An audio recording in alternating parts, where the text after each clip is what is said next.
పరిస్థితి వస్తుంది. కానీ సార్ మీరు మారణకాండ చేస్తున్నారు, దాడులు చేస్తుంది ప్రభుత్వం అని మీరు పక్క చెప్తున్నారు. తెలుగుదేశం పార్టీ ఆధ్వర్యంలో నడుస్తున్న పత్రిక యజమాని 2 రోజుల క్రితం కొన్ని కామెంట్స్ రాశారు. ఆయన రాసిన కామెంట్స్ ఏంటంటే, అధికారంలోకి వచ్చిన ఏడాదికే జగన్మోహన్ రెడ్డి ప్రభుత్వాన్ని భయపెడుతున్నారు, ప్రభుత్వం ఏమో భయపడిపోతోంది, తెలుగుదేశం పార్టీలో ఇంత పిరికితనం ఎక్కడి నుంచి వచ్చింది అని చెప్పి ఆయన రాశారు. తెలుగుదేశం పార్టీ బేసిక్గా ఇంత పిరికి పార్టీ అని రాశారు. అంటే బహుశా ఆయన పర్సెప్షన్ అది అయి ఉండొచ్చు కదా. ఇప్పుడు ఎలా ఉంటది అంటే, ఇండివిజువల్ పర్సెప్షన్స్ ఎలా ఉంటాయి అంటే నరసింహరావు గారు, మా ఇంటికి వచ్చినప్పుడు ఏం పెడతావు, మీ ఇంటికి వచ్చినప్పుడు ఏం చేస్తావు, మా ఇంటికి వచ్చినప్పుడు ఏం పెడతావు, మీ ఇంటికి వచ్చినప్పుడు మా ఇంటికి వచ్చేటప్పుడు ఏం తెస్తావు, మీ ఇంటికి వచ్చినప్పుడు ఏం పెడతావు, మీ ఇంటికి వచ్చినప్పుడు ఏం పెడతావు. ఇది కొంతమంది ఇండివిజువల్ పర్సెప్షన్. ఓకేనా. చంద్రబాబు నాయుడు గారు హైదరాబాద్ వెళ్ళినా ఆయనకి పెట్టాలి, ఆయన విజయవాడ వచ్చినా ఆయనకే పెట్టాలి. ఈ రెండిట్లో ఏ ఒక్కటి తప్పినా కూడా తెలుగుదేశం పార్టీ పిరికి పార్టీ అవుతుంది. నేను అనలేదు ఆ మాట. కదా మీరు అన్న దాంట్లో అదే ఉంది కదా సార్. నాకు తెలియదు. ఇప్పుడు నువ్వు పెట్టిన రోజు ఒక మాట, పెట్టని రోజు ఇంకొక మాట. అంటే నువ్వు నా ఇంటికి వచ్చినప్పుడు తీసుకొస్తే వెరీ గుడ్, నీ ఇంటికి వచ్చినప్పుడు పెడితే వెరీ గుడ్. ఈ రెండిట్లో ఏ ఒక్కటి జరగకపోయినా కూడా పర్సెప్షన్స్ మొదలవుతాయి. సో ఇండివిజువల్ పర్సెప్షన్స్ స్టేట్ లో ఇంపార్టెంట్ కాదు. దానికి నేను ఆన్సర్ చేయను. ఎందుకు ఆన్సర్ చేయను అంటే, నా దృష్టిలో తెలుగుదేశం పిరికి పార్టీ, వైఎస్ఆర్ కాంగ్రెస్ పార్టీ పిరికి పార్టీ ఏంటండి. ఇప్పుడు నేను ఫర్ ఎగ్జాంపుల్ నేను ఒక మంత్రిగా ఉన్నప్పుడు నన్ను ఎవడో వచ్చి చెప్పు తీసుకుని కొట్టాడు మీటింగ్ లో ఉండగా చెప్పు తీసుకుని కొట్టాడు కాబట్టి నేను వెళ్ళి కత్తి తీసుకుని పొడిచేస్తానండి? కాదు కదా. నేను as a law abiding citizen గా what you are expecting from me, as a minister గా నా పక్కన 20 మంది గన్మ్యాన్లు ఉన్నా, నా వెనక 100 మంది కార్యకర్తలు ఉన్నా, నేను సైగ చేస్తే వాడిని ముక్కలుగా చంపేసే పరిస్థితి ఉన్నా, నేను వాడిని లీగల్ గానే ఫేస్ చేయాలి, లీగల్ గానే అడ్రస్ చేయాలి, అతనికి జైలు శిక్ష వేయించాలి. మళ్ళీ అది బిలో 7 years అఫెన్స్ కాబట్టి వెంటనే అరగంటలో అతనికి బెయిల్ ఇచ్చేసి వదిలేస్తారు. రేపొద్దున కోర్టులోకి వచ్చిన తర్వాత శిక్ష పడదు. అల్టిమేట్ గా జరిగేది ఇది. అందుకని చెప్పేసి నేను పిరికోడినా? రాధాకృష్ణ గారి దృష్టిలో నేను పిరికోడు, జడా శ్యామ్ కుమార్ పిరికోడు, చెప్పుతో కొట్టిన వదిలేశాడు అంటే హౌ? సో కాబట్టి పిరికితనం అనేది ఒక పత్రిక మాట్లాడితే అది పిరికితనం కాదు. నిజంగా తెలుగుదేశం పార్టీ పిరికి పార్టీ కాదు. పాయింట్ ఏంటంటే, మీరు ఒక పక్క వాళ్ళు దాడులు చేస్తున్నారు, వైసీపీని భయపెడుతున్నారు, 4 వైపుల నుంచి అటాక్ చేస్తున్నారు అని మీరు ఆ స్టేట్ లో ఉండి ఎక్స్పీరియన్స్ చేసి చెప్తున్నమాట. ఈయనేమో అది సరిపోవట్లేదు, అసలు వాళ్ళు కొట్టట్లేదు సరిగా, వీళ్ళే కొడుతున్నారు వాళ్ళని అనేది ఈయన చెప్తున్నా ఆ మాట. మేబీ నేను ఇప్పుడు డిబేట్ లో కూర్చున్నాను, నేను జగన్మోహన్ రెడ్డిని బాగా తిట్టాలి అని మీ మనసులో ఉంటది. నేను తిట్టను, నేను తిట్టడం లేదు కాబట్టి నేను బాగా మాట్లాడలేదు అనుకుంటే మీరు అనుకుంటే ఎట్లా? మీ మనసులో ఉన్నది చేయడానికి కాదు కదా నేను వచ్చింది, మీ మనసులో ఉన్న దాన్ని చూపించడానికి కాదు కదా ఆంధ్రప్రదేశ్ రాష్ట్ర ప్రజలు 164 సీట్లు ఇచ్చింది. మీ మనసులో హైదరాబాద్ లో కూర్చొని మీరు చెప్పినట్టుగా కాదు కదా ప్రభుత్వం నడవాల్సింది. ఇప్పుడు జగన్మోహన్ రెడ్డిని తీసుకుని వెళ్ళి అరెస్ట్ చేసి, జగన్మోహన్ రెడ్డిని అరెస్ట్ చేయాలంటే ఏం చేయాలి, మొత్తం కథనాలు రాయి, ఇదిగో నీకు ఇంత ప్యాకేజ్ వస్తుంది, ఇంత పంపిస్తానని చెప్పిన రోజున ఆ పార్టీ మంచిది అవుతుంది, ఆ ప్రభుత్వం మంచిది కాకుండా పోదు కదా. సో ఇదంతా కూడా ఒక బేస్ తోటి నడుస్తున్నటువంటి విధానం నరసింహరావు గారు.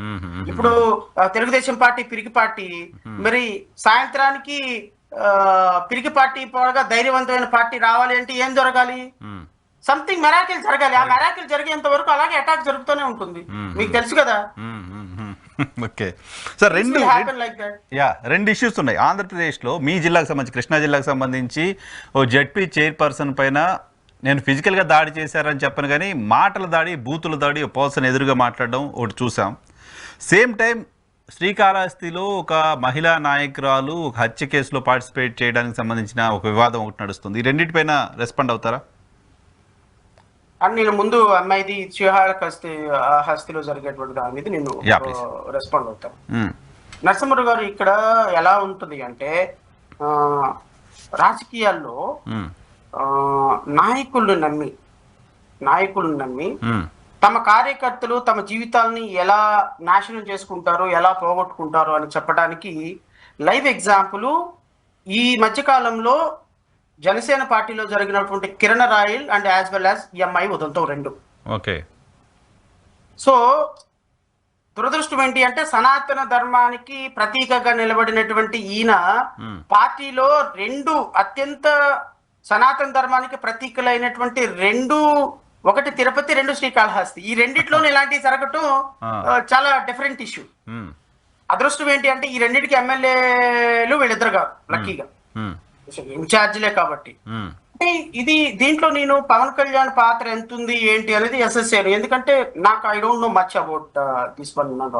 వాడు ఒకటైతే మాత్రం చెప్పగలను, తెలుగుదేశం పార్టీకి సంబంధించినటువంటి నాయకత్వం ఎక్కడెక్కడైతే ఉందో, తెలుగుదేశం పార్టీ ఎమ్మెల్యేలు ఎక్కడెక్కడైతే ఉన్నారో, తెలుగుదేశం పార్టీ నాయకత్వం, తెలుగుదేశం ఎమ్మెల్యేలు ఉన్న ప్రతి చోట, అండ్ జనసేన ఎమ్మెల్యేలుగా ఉన్న 21 మంది ఎమ్మెల్యేలుగా ఉన్న కాన్స్టిట్యున్సీస్ లో తెలుగుదేశం నాయకత్వం, తెలుగుదేశం నాయకత్వంలో ఉన్న కాన్స్టిట్యున్సీస్ ఎమ్మెల్యేలుగా ఉన్న చోట జనసేన నాయకత్వం, ఇవి రెండు కూడా ఒకళ్ళ మీద ఒకళ్ళు అప్పర్ హ్యాండ్ కోసం వైఎస్ఆర్ కాంగ్రెస్ పార్టీ కంటే ఎక్కువగా అంతర్మతనం జరుగుతున్నమాట వాస్తవం. Okay okay okay.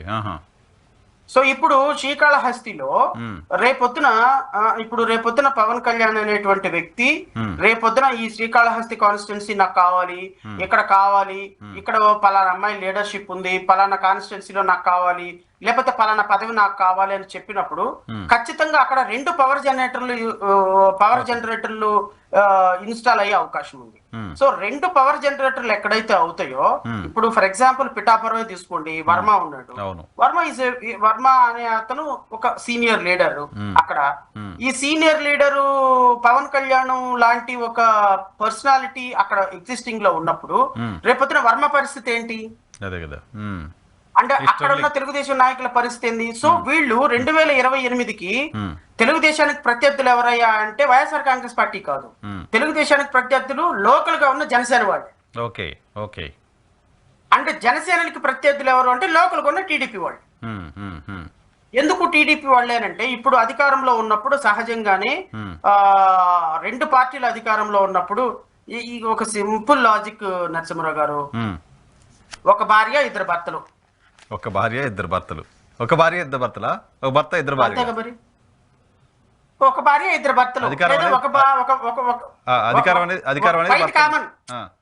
White common, ఒక భర్త ఇద్దరు భార్యలు క్వైట్ కామన్. ఇక్కడ ఒక భార్య ఇద్దరు భర్తలు, అధికారం ఒకటే. నాకు కావాలంటే అధికారం, నాకు కావాలని జనసేన అంటుంది, తెలుగుదేశం అంటుంది లోకల్.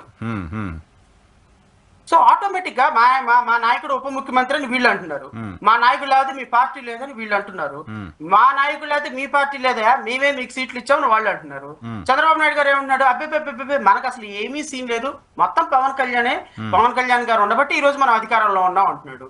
సో మీ ముఖ్యమంత్రి ఒప్పుకున్నాడయ్యా మా నాయకుడు అని, ఇప్పుడు మా అధికారం మాది, సో మా వాటా ఏంటి, ఈ కాన్స్టిట్యున్సీలో మా పాత్ర ఏంటి, తుర్రుమని తిరిగి పవన్ కళ్యాణ్ దగ్గరికి వస్తాం. పవన్ కళ్యాణ్ ఏమన్నాడు, మీరేం మాట్లాడదు, తెలుగుదేశం నాయకులు తంతే తన్నించుకోండి, తిడితే తిట్టించుకోండి, మాట అంటే మాట అనిపించుకోండి, వీలైతే నేను వాళ్ళతో మాట్లాడటానికి ప్రయత్నం చేస్తానని అంటున్నాడు. Is not even involving in any issue. అలా ఇన్వాల్వ్ అయినట్టయితే ఈ అమ్మాయి జైలుకి వెళ్ళే పరిస్థితి ఉండేది కాదు. ఏంటి సార్ అసలు ఇప్పుడు అమ్మాయి ఓపెన్ గా చెప్పింది